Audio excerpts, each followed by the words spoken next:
Hello, good morning. Durga Pal ma'am की class में आप सबका स्वागत है। Good morning class, welcome back to Durga Pal ma'am's class. आज की क्लास में हम पढ़ रहे हैं क्लास 8 मल्हार से 5वां पाठ है कबीर के दोहे। कबीर के दोहे की व्याख्या इस वीडियो में मैं आपको कराने जा रही हूँ।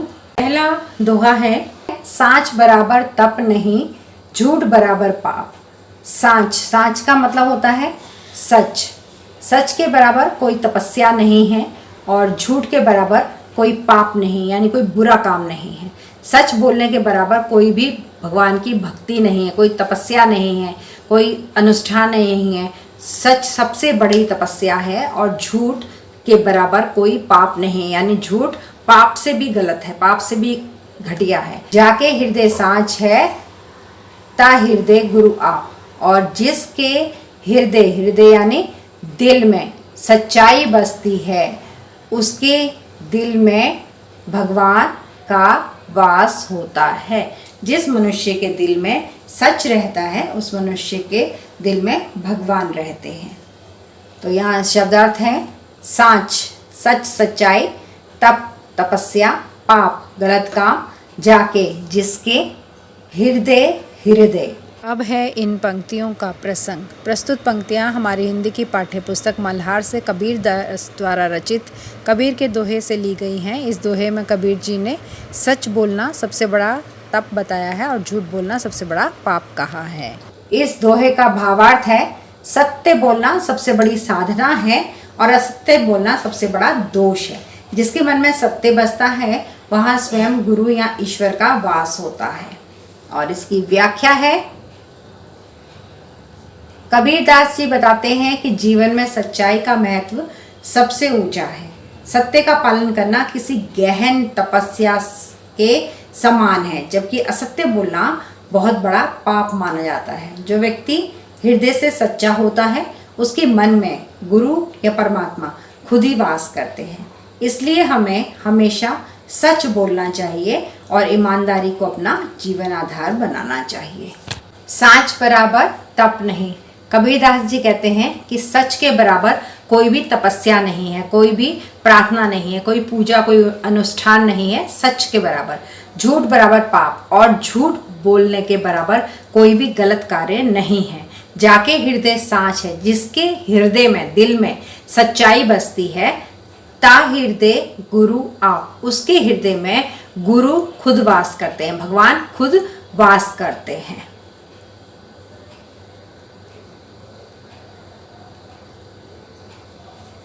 दूसरा दोहा है, बड़ा हुआ तो क्या हुआ जैसे पेड़ खजूर, पंथी को छाया नहीं फल लागे अति दूर। पंक्तियों में कबीरदास जी कहते हैं, बड़ा हुआ तो क्या हुआ। अगर आप बड़े हैं, यानी पैसे से, नाम से, कद से, शरीर से बड़े हैं तो क्या हुआ, इसका कोई फायदा नहीं है। आपके बड़े होने का पैसा है, आपके पास सम्मान है, नाम है, धन दौलत है, या आपका शरीर बहुत बड़ा है, तो इस सब से कोई फायदा नहीं। जैसे पेड़ खजूर, जैसे खजूर का पेड़ होता है ना, पंथी को छाया नहीं। खजूर का पेड़ ना बहुत लंबा होता है, बहुत ऊंचा होता है। पंथी को छाया नहीं, पंथी यानी राहगीर को, रास्ते में चलने वाले को। इतना ऊंचा पेड़ होता है, लेकिन राहगीर को, रास्ते में चलने वाले को कभी भी वो छाया नहीं देता। फल लागे अति दूर, और उसका जो फल लगता है ना, खजूर जो लगते हैं उस पर, वो भी बहुत दूर ऊपर जा करके लगते हैं। कोई इसको तोड़ भी नहीं सकता है, फल भी नहीं खा सकता है कोई, और ना ही वो पेड़ छाया देने के काम आता है, क्योंकि वो सीधा ऐसे लंबा पेड़ होता है, उसमें टहनियाँ नहीं होती हैं इधर उधर, तो छाया भी नहीं आती है। इसलिए कबीरदास जी कहते हैं कि ऐसा बड़ा होने से कोई फायदा नहीं जो दूसरों को कोई मदद ना कर सके। उसका बड़ा होना तो खजूर के पेड़ के समान ही है, जो ना छाया देता है ना फल देता है। इसमें जो कठिन शब्द आए थे वो हैं, खजूर एक प्रकार का ऊंचा पेड़, खजूर का पेड़ होता है। पंथी यात्री, राहगीर, रास्ते में चलने वाला जो कहीं जा रहा है। लागे लगते हैं, अति मतलब बहुत। और भावार्थ क्या है इस दोहे का? इस दोहे का भावार्थ ये निकल के आता है कि अगर कोई व्यक्ति सिर्फ ऊंचे पद, धन या शरीर से बड़ा हो जाए, लेकिन दूसरों के लिए उपयोगी ना हो, तो उसकी महानता का कोई महत्व नहीं है। जैसे खजूर का पेड़ ऊंचा तो बहुत होता है, पर उसकी छाया में कोई आराम नहीं कर सकता, और उसके फल भी आसानी से किसी को नहीं मिलते हैं। अब पंक्तियों की व्याख्या, कबीरदास जी कहना चाहते हैं कि सच्ची महानता वही है जो लोगों के काम आए। केवल ऊंचाई या नाम बड़ा होना बेकार है, व्यर्थ, बेकार है, यदि वह दूसरों के जीवन में लाभ या सुख ना दे। खजूर के पेड़ की तरह जो ऊंचा तो है लेकिन ना छाया देता है ना फल देता है, उसी तरह से जो व्यक्ति समाज के लिए उपयोगी ना हो उसकी बड़ाई बेकार है, उसका बड़ा होना बेकार है, उसका बड़प्पन बेकार है। उसके पैसा है लेकिन वो किसी की मदद नहीं कर रहा तो फिर वो बेकार है। तीसरा दोहा है, गुरु गोविंद दो खड़े काके लागू पाए, बलिहारी गुरु आपने गोविंद दियो बताए। यहाँ पर कबीर जी कहते हैं कि मेरे सामने अगर गुरु यानी मेरे शिक्षक, टीचर और गोविंद, ये गोविंद यानी भगवान, गुरु और भगवान दोनों अगर मेरे सामने खड़े हों, काके लागू पाए, तो मुझे किसके पैरों पर झुकना चाहिए, किसके पैरों पर पहले झुकना चाहिए। फिर वो कहते हैं बलिहारी गुरु आपने, यानी मैं अपने गुरु पर बलिहारी हूँ, यानी मैं अपने गुरु के पाँव में सबसे पहले झुकूंगा। गोविंद दियो बताए, क्योंकि भगवान से मिलने का रास्ता मेरे गुरु ही मुझे बताएंगे। इसलिए भगवान से पहले गुरु पूजनीय हैं, क्योंकि वही हमें सत्य मार्ग पर, सन्मार्ग पर, अच्छे रास्ते पर चलाते हैं। भगवान से मिलने का रास्ता भी हमें गुरु बताते हैं, इसलिए गुरु के पाँव पहले छूने योग्य हैं। और ये है शब्दार्थ। गुरु मतलब ज्ञान देने वाला, गोविंद भगवान को कहते हैं, कृष्ण भगवान को। दो दोनों काके किसके, लागू या छू, पाए मतलब पैर। बलिहारी न्यूछावर होना, बताए मतलब बताया। भावार्थ है कि यदि गुरु और भगवान दोनों सामने खड़े हैं, यदि गुरु और भगवान दोनों सामने खड़े हों तो सबसे पहले गुरु के चरण छूने चाहिए, क्योंकि गुरु ही वह है जो हमें भगवान के बारे में बताता है और भगवान से मिलने का रास्ता दिखाता है। अब व्याख्या है, कबीरदास जी समझाते हैं कि गुरु का स्थान जीवन में सर्वोच्च है, सबसे ऊपर है। भगवान के ज्ञान तक पहुंचना गुरु की शिक्षा से ही संभव है। यदि गुरु मार्गदर्शन न दे तो भगवान तक पहुंचना कठिन हो जाता है। इसलिए गुरु के प्रति श्रद्धा और सम्मान भगवान से भी पहले करना चाहिए। चौथा दोहा, अति का भला ना बोलना, अति का भला ना चुप, अति का भला ना बरसना, अति की भली ना धूप। यहाँ पर कबीर जी ने इस बात पर जोर दिया है कि किसी भी चीज़ का एक लिमिट से ज़्यादा, हद से ज़्यादा होना अच्छा नहीं होता। अति का भला न बोलना, कबीर जी कहते हैं कि बहुत ज़्यादा बोलना भी अच्छा नहीं होता। अति का भला ना चुप, और बहुत ज़्यादा चुप रहना भी अच्छा नहीं होता। ऐसा क्यों कहा है कबीरदास जी ने? क्योंकि जो बहुत ज़्यादा बोलता है उसे वैल्यू नहीं देते हैं लोग, उसकी बात सुनते नहीं हैं कि इसकी तो आदत है बकबक करने की। और दूसरा, अति न भला चुप, और अगर हम हमेशा चुप ही रहेंगे, कभी बोलेंगे ही नहीं, चुप ही रहना हमारा स्वभाव है, तो फिर हम अपनी बात भी नहीं कह पाएंगे, तब भी हमें वैल्यू नहीं मिलेगी, क्योंकि हम अपने तर्क को, अपनी बात को किसी के सामने रख नहीं पाएंगे। अगली लाइन में कबीरदास जी कहते हैं, अति का भला ना बरसना। वैसे ही जैसे बहुत ज़्यादा बारिश हो जाए तो वो भी अच्छा नहीं होता ना। अति का भला ना बरसना, बहुत ज़्यादा बरस जाएगा तो भी बाढ़ आ जाएगी। अति की भली ना धूप, और अगर बरसे नहीं, धूप आए बहुत तेज, तो बहुत ज़्यादा धूप का होना भी अच्छा नहीं होता, क्योंकि गर्मी से परेशानी होती है, सूखा पड़ जाता है, तो वो भी नुकसानदायक होता है। तो कबीरदास जी कहते हैं कि बहुत ज़्यादा बोलना भी अच्छा नहीं है, बहुत ज़्यादा चुप रहना भी अच्छा नहीं है, बहुत ज़्यादा बारिश का होना भी अच्छा नहीं है, और बहुत ज़्यादा धूप का होना भी अच्छा नहीं है। यहाँ पर है शब्दार्थ, अति बहुत ज़्यादा, भला अच्छा, चुप चुप रहना, बरसना बारिश होना। अब है इसका भावार्थ, हर चीज़ की अधिकता हानिकारक होती है। ना बहुत बोलना अच्छा होता है, ना बहुत चुप रहना, ना ज़्यादा बारिश सुख देती है, ना ज़्यादा धूप। हर जगह संतुलन ही सर्वोत्तम है। अब है इसकी व्याख्या, कबीरदास जी हमें संयम और संतुलन की सीख देते हैं। बहुत बोलने से शब्दों की कीमत कम हो जाती है, और बहुत ज़्यादा चुप रहने से भी व्यक्ति अपनी बात रख नहीं पाता। उसी तरह बारिश बाढ़ लाती है, और अधिक धूप असहनीय गर्मी देती है। इसलिए जीवन के हर क्षेत्र में मध्यम मार्ग अपनाना चाहिए। बीच का रास्ता ही हितकारी होता है, ना ज़्यादा बोलना, ना ज़्यादा चुप रहना। अगले दोहे में कबीर जी कहते हैं, ऐसी बानी बोलिए मन का आपा खोए, औरन को शीतल करे, आपहु शीतल होए। यहाँ पर कबीरदास जी ने कहा है कि हमें हमेशा ऐसी बाणी, बाणी यानी जुबान, ऐसी जुबान बोलनी चाहिए, ऐसे शब्द बोलने चाहिए, मन का आपा खोए, जिसे बोलने से हमारे मन का जो घमंड है वो खत्म हो जाए। औरन को शीतल करे, हमें ऐसी जुबान बोलनी चाहिए, ऐसे शब्द बोलने चाहिए जो औरन को यानी दूसरों को शीतल यानी ठंडक पहुंचाएं। आपहों शीतल होए, और उन शब्दों से हमें भी शांति मिले, हम भी ठंडे रहें। तो कबीर जी ने यहाँ पर वाणी के महत्व को दर्शाया है कि कभी भी हमें कठोर वचन नहीं बोलने चाहिए, ऐसी वाणी बोलनी चाहिए, ऐसे वचन बोलने चाहिए, ऐसी जुबान रखनी चाहिए जिससे हमारे मन का घमंड खत्म हो जाए और जो दूसरों को सुनने में भी अच्छी लगे और हमें बोलने में भी अच्छी लगे। तो यहाँ पर शब्दार्थ है ऐसी, इस तरह की बानी मतलब वाणी या बोली, मन का आपा मन का घमंड अहंकार, खोए खो देना समाप्त करना, औरन दूसरों, शीतल ठंडक या शांति, आपहों स्वयं खुद। अब इस दोहे का भावार्थ है, हमें ऐसी मधुर और नम्र वाणी बोलनी चाहिए जिससे हमारा अहंकार मिट जाए। ऐसी वाणी दूसरों को भी शांति देती है और हमें स्वयं भी सुख और ठंडक पहुंचाती है। व्याख्या, कबीरदास जी बताते हैं कि शब्दों का प्रभाव गहरा होता है।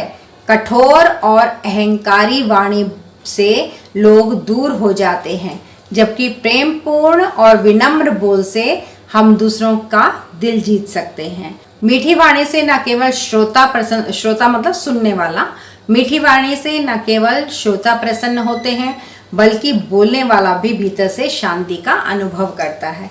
इसलिए हर समय मधुर और संयमित भाषा का उपयोग करना चाहिए।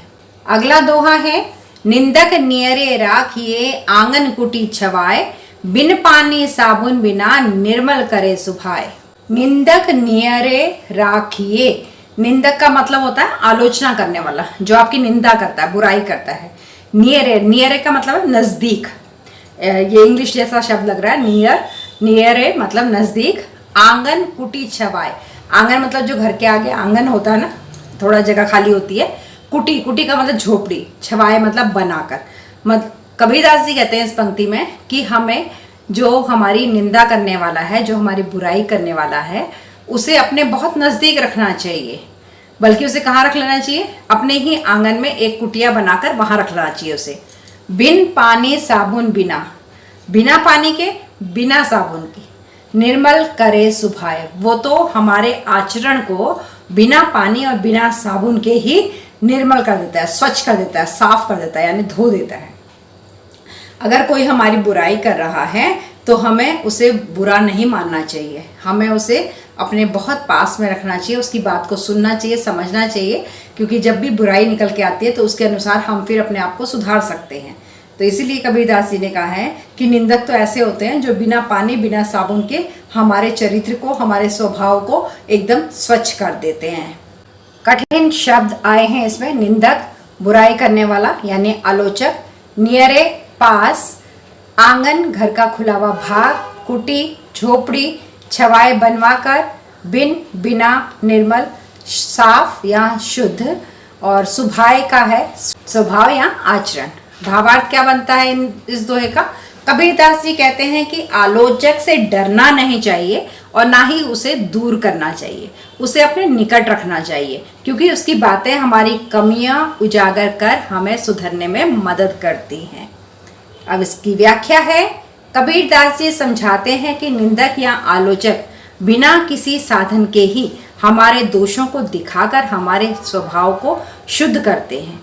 आमतौर पर व्यक्ति अपनी गलतियों को पहचान नहीं पाता, पर आलोचक उन्हें उजागर करता है। आलोचक जो होता है, निंदा करने वाला जो होता है, वो हमारी गलती को हमारे सामने लेकर आता है। इसलिए ऐसे व्यक्ति को अपने पास ही रखना चाहिए। सातवां दोहा है, साधु ऐसा चाहिए जैसा सूप सुहाए। साधु का मतलब होता है अच्छा इंसान, सज्जन इंसान, सज्जन इंसान, अच्छे व्यवहार वाला इंसान। इंसान ऐसा होना चाहिए, मतलब अच्छे स्वभाव वाला इंसान ऐसा होता है जैसा सूप, जैसा सूप सुभाए, जैसे सूप का स्वभाव होता है। सूप होता है ना, एक ऐसे डलिया सी होती है चौड़ी सी, उसको ऐसे ऐसे फटक के उसमें अनाज को साफ किया जाता है। तो उसको जब ऐसे ऐसे फटकते हैं तो उसमें जो कंकड़ पत्थर हैं वो बाहर की तरफ आ जाते हैं और अनाज अंदर की तरफ हो जाता है। तो ये सूप इस काम में आता है, अनाज को साफ करने के। कबीरदास जी कहते हैं कि साधु ऐसा चाहिए, मनुष्य को, सज्जन को, अच्छे इंसान को ऐसा होना चाहिए, अच्छे इंसान का स्वभाव ऐसा होना चाहिए जैसे सूप का स्वभाव होता है। सार सार को गही रही, थोथा दई उड़ाए। सार मतलब अच्छा, सख्त, सॉलिड, मूल्यवान। सार सार को गही रही, जो अच्छा है, मूल्यवान है, उसको तो वो समेट लेता है, अपने पास रख लेता है। थोथा दई उड़ाए, थोथा मतलब जो खोखला है, जो कंकड़ पत्थर है, दई उड़ाए, उनको उड़ा देता है। सूप का स्वभाव ऐसा होता है कि वो मूल्यवान को अपने पास रखता है और जो मूल्यहीन है, जो बेकार है, उसको वो उड़ा देता है। तो एक साधु का स्वभाव भी ऐसा ही होना चाहिए, एक सज्जन इंसान का, एक अच्छे इंसान का स्वभाव भी ऐसा ही होना चाहिए। शब्दार्थ है, साधु मतलब सज्जन, अच्छा इंसान, अच्छे स्वभाव का इंसान। सूप अनाज साफ करने का एक उपकरण, लकड़ी का, तिलियों का बना होता है ये सूप। सुभाए स्वभाव, सार अच्छा और मूल्यवान। गही रही पकड़कर रखना, संभालना। थोथा बेकार या अनुपयोगी, उड़ाए उड़ाना, अलग करना। और इस दोहे का भावार्थ है, सच्चा साधु वह है जो अच्छे विचारों और गुणों को अपना कर रखे और बेकार और नकारात्मक चीज़ों को छोड़ दे। ठीक वैसे ही जैसे सूप अनाज को रखता है और भूसी को उड़ा देता है, अलग कर देता है। अब इनकी व्याख्या, इस दोहे में कबीरदास जी आदर्श साधु के गुणों की तुलना सूप से कर रहे हैं। सूप अनाज से गंदगी को अलग कर देता है, उसी प्रकार एक सज्जन व्यक्ति को भी जीवन में श्रेष्ठ और उपयोगी विचारों को अपने पास रखना चाहिए और व्यर्थ, हानिकारक या नकारात्मक बातों को त्याग देना चाहिए। यही एक अच्छे साधु का स्वभाव है। अब 8वां और अंतिम दोहा है इस पाठ का। कबीरा मन पंछी भया, भावे तहुआ जाए। जो जैसी संगति करे, सो तैसे फल पाए। कबीर जी कहते हैं कि हमारा जो मन है ना, वो पंछी यानी पक्षी के समान है। भावे, भावे मतलब जो उसको भाता है, पसंद आता है, अच्छा लगता है, हमारे मन को जो भी अच्छा लगता है, तहुआ जाए, वहीं चला जाता है वो। हमारे मन को जो अच्छा लगता है उसके पास ही हमारा मन जाता है। कबीर जी कहते हैं कि हमारा मन यानी मनुष्य का जो दिल है वो एक पक्षी के समान होता है, उसे जो अच्छा लगता है उसी के पास उड़कर पहुंच जाता है। अगली पंक्ति में कहते हैं कबीरदास जी कि जो जैसी संगति करे, सो तैसा ही फल पाए। जो इंसान जैसी संगति करता है, जैसी संगति में रहता है, जैसी यारी दोस्ती होती है, जैसे समूह में वो बैठता उठता है, सो तैसा ही फल पाए, वो वैसा ही फल भी पाता है। यानी कि अपने दोस्तों की स्वभाव के अनुसार इंसान का स्वभाव भी बदल जाता है, क्योंकि जैसा हमारा मन होता है ना, हम वैसे ही संगति ढूंढते हैं, हम उसी जगह जाते हैं जो हमें अच्छा लगता है। तो अगर हम अच्छे लोगों के पास जाएंगे तो हम भी अच्छे हो जाएंगे, और अगर हम बुरे लोगों के पास बैठेंगे उठेंगे तो हम भी बुरे हो जाएंगे। यहाँ पर जो शब्द आए हैं वो हैं मन पंछी भया, मन पक्षी बन गया। भावे पसंद आए, अच्छा लगे। तहुआ वहाँ, संगति साथ या संग, वैसा वैसा, फल पाए परिणाम पाता है, वैसा ही फल मिलता है उसको। भावार्थ क्या है? मनुष्य का मन पक्षी की तरह चंचल होता है और जहाँ चाहे मन तो उड़कर कहीं भी पहुँच सकता है। मनुष्य का स्वभाव उसे संगति से बनता है जिसमें वह रहता है। मनुष्य जैसा हमारा स्वभाव होता है हम वैसे ही बनते हैं जैसी हमारी संगति होती है, यानी हमारी मित्रता जिन लोगों के साथ होती है, जिन लोगों के साथ हम उठते बैठते हैं उसे कहते हैं संगति, कंपनी। इंग्लिश में कंपनी कहते हैं इसे। तो जैसी हमारी कंपनी होती है, जैसी हमारी संगति होती है, जैसे हमारे दोस्त मित्र होते हैं, हम वैसे ही बन जाते हैं। अच्छी संगति से अच्छे परिणाम मिलते हैं और बुरी संगति से हमें बुरे परिणाम मिलते हैं। अब इस दोहे का भावार्थ है। कबीरदास जी बताते हैं कि मन आकर्षण के अनुसार भटकता है। हमारा मन तो जो अच्छा लगता है वहीं पहुंच जाता है ना, तो मन में जिसका भी आकर्षण होगा मन उसी के अनुसार भटकता है। जैसे पक्षी अपनी पसंद के स्थानों पर जाते हैं, वैसे ही मन भी इच्छा अनुसार संगतियों में जाता है। यदि हम सज्जनों, विद्वानों और सद्गुणी लोगों की संगति करेंगे तो विचार और आचरण सुधरेंगे और अच्छे फल मिलेंगे। लेकिन अगर संगति बुरी होगी तो उसका असर हमारे चरित्र और कर्म पर भी बुरा पड़ेगा। इसलिए संगति हमेशा सोच समझकर करनी चाहिए। इस वीडियो में आपको प्रसंग एक ही बार मिला है और मैं बता दूं कि 8 दोहों का प्रसंग सेम रहेगा, सिर्फ आखिरी लाइन बदलेगी। जो मैंने पहले दोहे के लिए लिखा है कि इसमें कबीरदास जी ने सच के बराबर तप बताया है, झूठ के बराबर पाप बताया है, वही लाइन आपको हर दोहे में बदलनी है कि इस दोहे में कबीर जी ने ये कहा है, और वो मैंने भावार्थ में बता रखा है। भावार्थ की लाइन आप वहाँ पे प्रसंग में भी लिख सकते हैं, अन्यथा आपका प्रसंग बिल्कुल एक जैसा ही रहेगा। बच्चों, ये था आपका पाठ 5 क्लास 8 मल्हार की किताब से, जिसकी मैंने व्याख्या शब्दार्थ के साथ आपको यहाँ कराई है। आपको व्याख्या समझ में आ गई हो तो कर दीजिए 4 काम। पहला है लाइक का बटन दबाना, दूसरा है अपने 2 दोस्तों के साथ से शेयर करना, तीसरा है दुर्गा पाल मैम की क्लास को सब्सक्राइब करना, और चौथा है बेल आइकन को दबा देना ताकि अगली वीडियो जैसे ही आए आपके पास नोटिफिकेशन पहुंच जाए। तो अब चलते हैं, मिलेंगे अगली वीडियो में अगले चैप्टर के साथ। तब तक के लिए टाटा, bye bye and love you all. Thanks for attending Durga Pal Ma'am's class. Please like, share, subscribe and don't forget to leave a lovely comment. Thank you.